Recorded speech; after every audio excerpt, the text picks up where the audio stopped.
Salut à tous, ici Adrien D. Aujourd'hui on est le mercredi 27 mai 2020 et dans cette vidéo on va parler de quoi? Eh bien d'une suite bureautique sous Linux libre. Et non, ce n'est pas LibreOffice. Alors bien sûr, quand on parle de suite bureautique libre sous Linux, on pense à l'incontournable LibreOffice.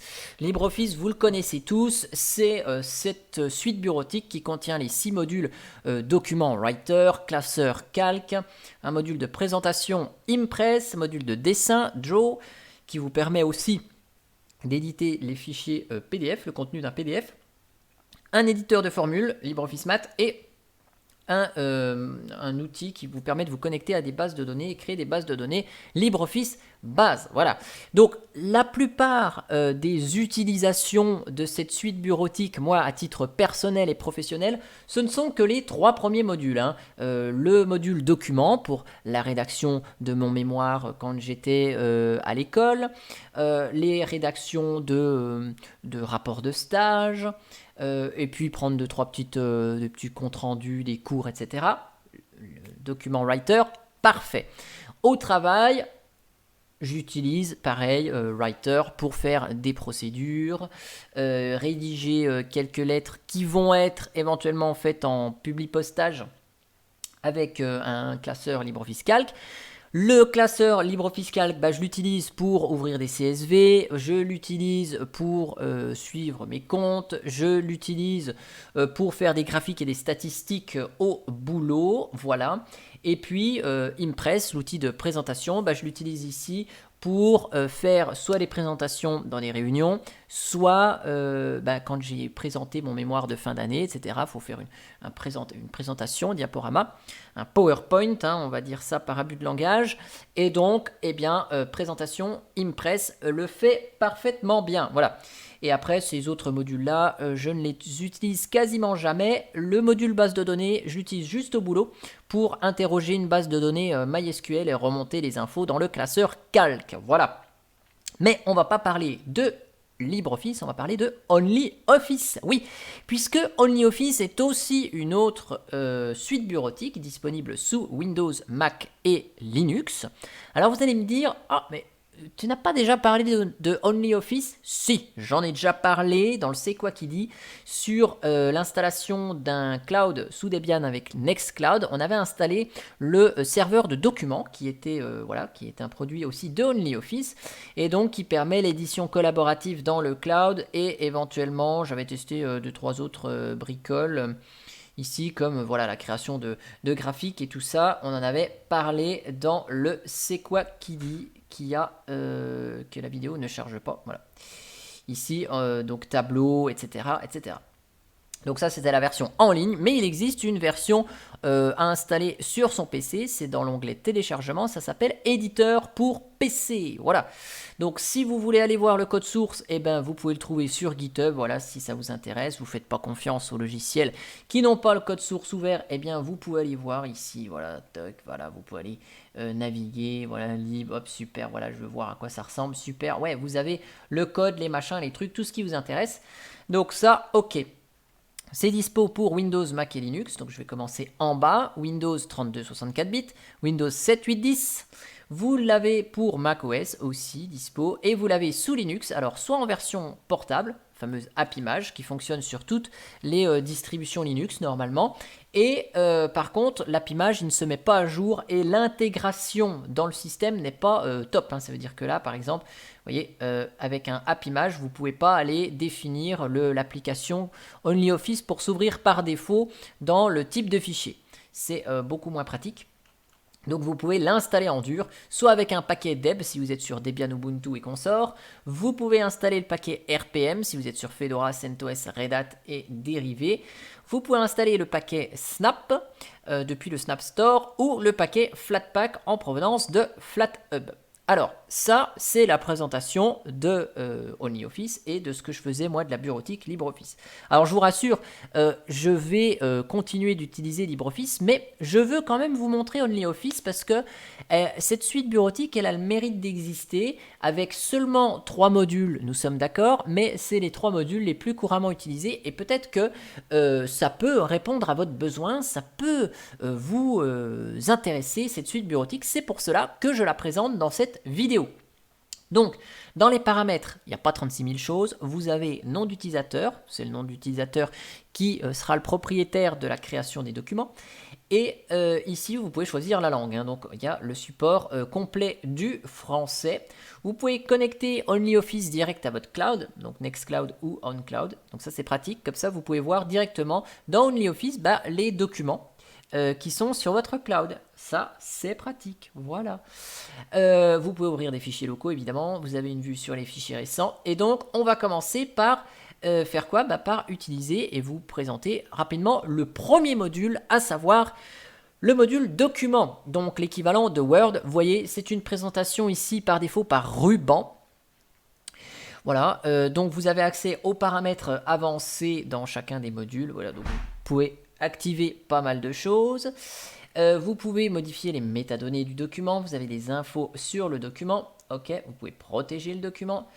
Vous pouvez l'enregistrer. Alors, vous pouvez enregistrer votre document sous un format docx, qui est le format par défaut, mais vous pouvez enregistrer en modèle, hein, donc dot, je crois, dot. Sur Word, c'était dot, je crois, les modules, les modèles.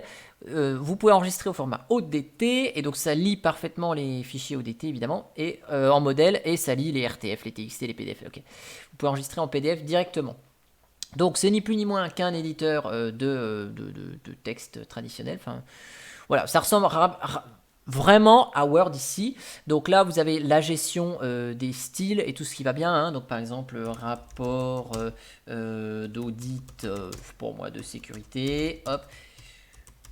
Hop, voilà. Ensuite, hop, contrôle entrée. Donc, vous voyez, les raccourcis traditionnels d'un éditeur de documents, ça fonctionne. Vous voyez donc le saut de page ici, pas de problème. Hop, vous mettez votre titre, par exemple, introduction. Hop, vous pouvez mettre donc ici... voilà, dans ce document, tiens regardez, je vais mettre document avec une faute exprès. Vous voyez, il y a le correcteur orthographique qui est disponible ici. Vous pouvez choisir donc une langue parmi pas mal de langues françaises ici, et donc vous avez ici la possibilité donc de corriger. Hop, ok. Dérouler de l'audit, par exemple de l'audit, voilà. Vous mettez un titre ici, ok. Donc c'est un éditeur classique, hein, donc vous pouvez modifier le style, la couleur, les machins. Vous avez les styles ici, donc ok. Vous pouvez gérer les interlignes. Là, vous avez d'autres modules qui sont disponibles ici. Donc vous voyez, il y a pas mal de titres, etc. Vous pouvez ici modifier les palettes de couleurs. Donc vous voyez, par défaut, c'est la palette Office, hein, mais vous pouvez changer Métro, etc. Apex. Donc ça change les palettes de couleurs, je pense, pour les titres et les choses comme ça, si vous voulez aller plus en détail. Vous pourrez regarder ici, je vous montre juste les outils. Vous pouvez gérer ici les sauts de page, sauts de section, tout ce qui va bien, modifier les en-têtes et pied de page. Voilà, donc rapport audit sécurité 2020, par exemple, on s'en fout. Hop, voilà, rapport. Le correctif orthographique fonctionne là, hop. Ensuite, ici, on va mettre tac, voilà, page. Et puis là, vous pouvez ajouter aussi les trucs qui vont bien. Donc, faudrait voir où est-ce que sont les zones ici. Hop, insérer le numéro de page. Donc là, oh bah, c'était d'ailleurs tout fait. Voilà, hop, insérer le nombre de pages. Voilà, tac, tac, tac. Voilà, hop, on peut mettre ici comme il faut, sans saut de page. C'est voilà, bon, ok, page 1 sur 2, page 2 sur 2, ok, bon, hein, c'est classique, hein, vous pouvez ajouter des tableaux, vous pouvez ajouter des graphiques, des images, voilà, hop. Donc ça, je montre rapido ça, tac, Donc là, je vais revenir au style normal. Hop, tac, voilà. Donc insérer tableau. Hop, voilà, super. Ça nous insère des tableaux. C'est cool. Vous pouvez insérer des graphiques. Yeah. Donc là, vous avez l'éditeur de graphiques ici. Et donc, vous pouvez, ça appelle le module de tableur. Et donc, vous pouvez créer votre propre graphique. Yeah. Voilà. Donc vous ajoutez le graphique, c'est cool. Dans disposition, vous pouvez gérer les marges, l'orientation, la taille, ok, si vous êtes en A4 ou pas. Vous pouvez ajouter des filigranes. Je vais revenir ici pour la simple et bonne raison, pour vous montrer que dans les références, vous pouvez ajouter une table des matières, voilà.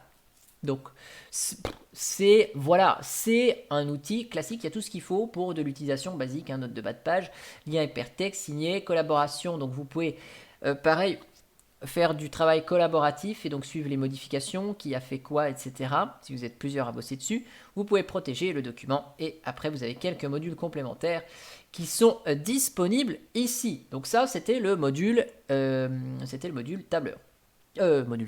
Module document. On va passer au module tableur. Voilà à quoi ressemble le module tableur. Donc on retrouve toujours les codes couleurs de Microsoft, qu'on retrouve d'ailleurs également sur LibreOffice, hein. Le bleu pour le traitement de texte, le vert pour le tableur. Donc là, on retrouve vraiment une apparence à la Excel. Au niveau de, pareil, toujours des rubans. Et donc là, bon bah pareil, hein, on a tout ce qu'il faut, hein, on peut créer notre tableau, il n'y a pas de problème. Donc voilà, par exemple, on met, je sais pas moi, prix, hop, ou par exemple, dépenses, allez hop, je fais ça, hop, on va mettre 20, 40, 30, voilà, et puis là on va faire un total, je sais pas, total, ok. Donc les formules classiques fonctionnent, hein, pas de problème, hein, vous voyez, somme, moyenne, etc. Très bien. Donc vous avez les formules les plus utilisées, vous avez toutes les formules ici, ok. Donc ça, voilà, c'est un tableur, tout ce qu'il y a de plus classique. Here, vous pouvez faire des graphiques, vous avez des styles qui sont préfaits, ok, super, vous pouvez mettre des trucs. Donc vous pouvez insérer des tableaux, évidemment, vous pouvez insérer des images, des formes, voilà, vous avez envie, je sais pas moi, d'ajouter des trucs, voilà. Bon, vous avez tout ce qu'il faut, vous avez des text art, voilà, bon ça fait un peu lol, mais bon, hop, Linux Tracks. C'est bon, ça c'est des trucs que j'utilise pas parce que ça ressemble à rien, mais bon, ok. Vous pouvez faire des graphiques ici. Donc là, vous avez la possibilité de faire un graphique sur des sélections de données ici. Donc, quel type de graphique, sélectionner les plages de données. Donc là, bon bah forcément, j'ai pas fait un tableau digne de ce nom, mais vous voyez, on peut faire des graphiques. Ça, il n'y a pas de problème. Voilà. Dans la mise en page, pareil, on peut gérer les marges, zone d'impression. Si vous voulez créer une zone d'impression, ça veut dire que là, hop, vous voulez que ça tienne sur une page, vous pouvez gérer les zones d'impression comme il faut. Vous avez en tête et pied de page, pareil, pour paramétrer ça, mise à l'échelle, formule, donc vous avez tout ce qu'il faut pour les formules, les données, ok, tri, donc vous pouvez trier, grouper, dissocier. Vous avez les choses pour les travaux collaboratifs, la protection aussi, et vous avez quelques plugins, et notamment si vous voulez faire des macros pour automatiser des choses, vous pouvez également. Voilà. Côté paramétrage, on peut pareil modifier les métadonnées, et pareil, si on enregistre on enregistre ça au format XLSX par défaut. Sinon, on peut faire pareil des modèles au format Word, enfin au format Office, Microsoft Office, ou au format Open Document. Vous pouvez enregistrer en fichier ODS pour pouvoir relire dans LibreOffice. Vous pouvez enregistrer en CSV et PDF également. Voilà, ça exporte en PDF. Et donc, le troisième module qui est présent, c'est le module présentation. Donc, c'est l'équivalent de PowerPoint de Microsoft Office. Donc, on retrouve pareil, hein, le code couleur de ce rouge pour un document de présentation. Donc là, on a tout ce qu'il faut. On a même des thèmes. Donc là, pour le coup, c'est plus sympa parce que les thèmes sont plus poussés que ce qu'on retrouve quand même sur LibreOffice, hein. Les thèmes sont plus jolis. Ok, donc là, voilà, nouvelle diapositive. Vous avez les thèmes assez sympas. Bon, voilà, vous avez des thèmes un peu waouh, waouh, waouh. Vous avez des thèmes, ok. Donc, il y a pas mal de thèmes disponibles. Ok, bon, plus ou moins beau. Ok. Donc là, il y en a pour tous les goûts. De ce côté-là, j'imagine, je ne suis pas allé voir, mais qu'il est possible d'aller en télécharger sur le site ici. Donc voilà, hop, par exemple, rapport audit sécurité 2020. Entreprise truc. Donc de toute façon, quand vous êtes dans une société, vous avez les modèles qui sont imposés. Hein. Hop, voilà, pareil, l'éditeur de correcteur orthographique, il est là aussi, here. Donc là, hop, introduction, vous pouvez donc ici mettre, j'arrive pas à écrire, c'est pas possible. Voilà, donc puce 1, hop, vous avez pareil, hein, donc les modèles puces, etc. Donc ça, vous pouvez mettre ici sans problème. Vous pouvez, pareil, changer le texte, la couleur, tout ce qui va bien. Par contre, j'ai l'impression qu'il y a un petit blâme là. Normalement, il devrait me mettre une puce de l'autre côté. À moins que j'ai pas mis une bonne... Hop, hop, hop. Voilà, donc on peut changer, mettre des tableaux, des graphiques. C'est tout ce qu'on veut. Je voulais faire un autre truc. C'était modifier la disposition. Voilà. Vous pouvez modifier la disposition d'une diapo. Hop, voilà. Avoir gauche à droite. Puce 2. Bon, là, visiblement, il ne met pas les puces comme il faut. Le petit coco. Bon, il faudrait voir. Hein. Je vous présente juste l'outil. Je ne l'ai pas utilisé en détail ici, mais voilà, c'est juste pour vous montrer tout cela. Donc là, voilà, on peut changer le texte, tout ça. Vous avez ici dans la partie insertion, donc vous pouvez insérer plein de petites bricoles de ce côté-là, des zones de texte, des texteurs, des images, on retrouve ça. Vous avez la partie collaboration, protection, plugins ici, où vous pouvez ajouter des photos et des vidéos. Voilà, et puis... Là, par contre, pour le module ici de présentation, je ne vois pas la possibilité, alors peut-être j'ai loupé un épisode, hein, mais je ne vois pas la possibilité de faire des transitions entre les différentes diapos. Je vais regarder si on peut le faire ici, paramètres de diapositive. Non. Effet, ah si, fondu, effacement. Effet à gauche, ok.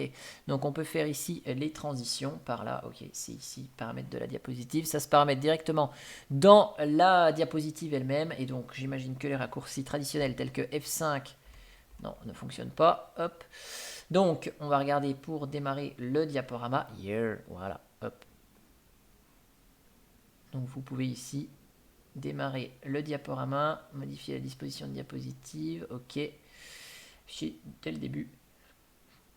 Voilà, et on a le super fondu, on clique, yeah, on a le fondu, c'est beau.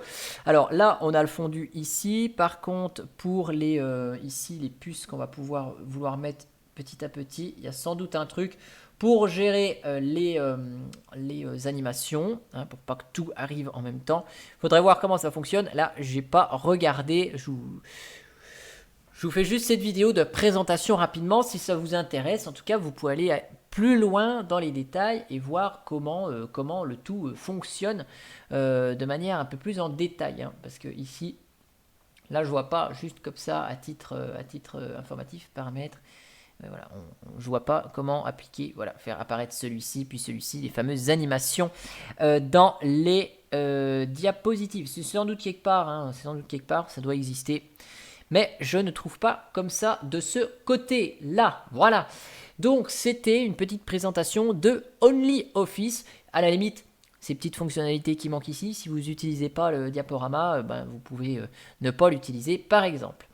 En tout cas, j'espère que cette petite présentation de OnlyOffice, avec son module document, son module tableur et son module présentation vous aura plu. Est-ce que vous l'utilisez OnlyOffice? Est-ce que vous avez des informations à ajouter? Vous pouvez dire tout ça dans les commentaires, c'est tout à fait possible. Et moi, je vous dis à bientôt pour une prochaine vidéo. Allez, ciao ciao.